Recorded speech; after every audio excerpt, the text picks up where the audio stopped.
sommes une école un peu atypique, dans le sens où nous ne sommes pas du tout un organisme de formation, mais une école de cascade qui a été achetée par une société de production, cinéma, spectacle et événementiel. Il faut savoir que chez nous, le fait de devenir cascadeur professionnel, c'est la plus petite des choses qu'obtiennent nos élèves. C'est qu'en dehors de la cascade, où ils voient tout ce qui est bagarre, mort par balle, explosion, chute d'étage, défenestration, percussion, mène véhicule, chute de toit, chute d'escalier, etc. Nous donnons également à nos élèves toutes les autres formations annexes. On parle notamment de réalisation, de mise en scène.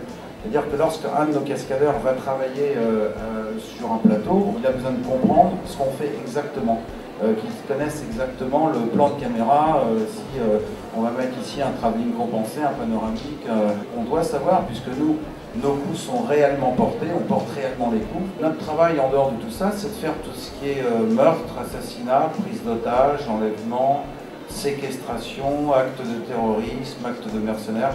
En fait, ce qu'on fait, on tue des gens toute l'année et on meurt nous-mêmes toute l'année. Mais il faut que ça reste ludique et dans le cadre de la loi. Nous donnons vie à tous les fantasmes humains de nos clients. Nous, plus nous faisons travailler de gens et plus nous gagnons d'argent. Nous avons un peu plus de 150 places par an, maximum on va jusqu'à 160, mais on ne peut pas aller au-delà. Il faut savoir que chacun de nos élèves doit nous rapporter de l'argent. Plus on va les faire travailler, plus ils vont nous rapporter de l'argent. En général, au cinéma, on passe à côté du visage. Un coup de poing, un coup de genou, un coup de coude, on passe à côté du visage. C'est beaucoup plus compliqué. Nous, on part sur des choses simples. On frappe directement. C'est mieux par rapport à l'image. C'est-à-dire qu'avec ça, grâce à cette technique, on peut placer la caméra où on veut. Lorsqu'on vient lui mettre un coup de coude en pleine tête, ça fait très très mal. Donc nous, on va faire la même chose, mais avec notre méthode des coups portés par rapport à la biomécanique, sans lui faire de mal, c'est-à-dire en ne mettant aucune onde de choc. On va frapper directement dans la gorge. Ça fait mal la gorge. Dans les arts martiaux, c'est ce qu'on appelle le shuto. Shuto, ça veut dire sabre de la main. On vient frapper comme ça. Ici. On va lui faire la même chose. Le coup est porté. Vous voyez le tranchant de la main arriver sur la glotte. Et normalement, là, il est mort. Mais nous, on a une technique qui va faire que ce n'est pas vrai.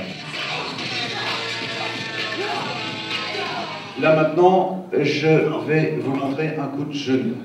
Genou dans la tête. Regardez bien, mon genou arrive dans sa bouche.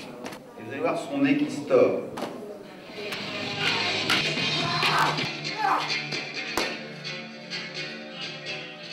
C'est un mur qui est en béton. Il y a un cascadeur qui va prendre un mur dans la tête, il va évidemment mettre les mains devant.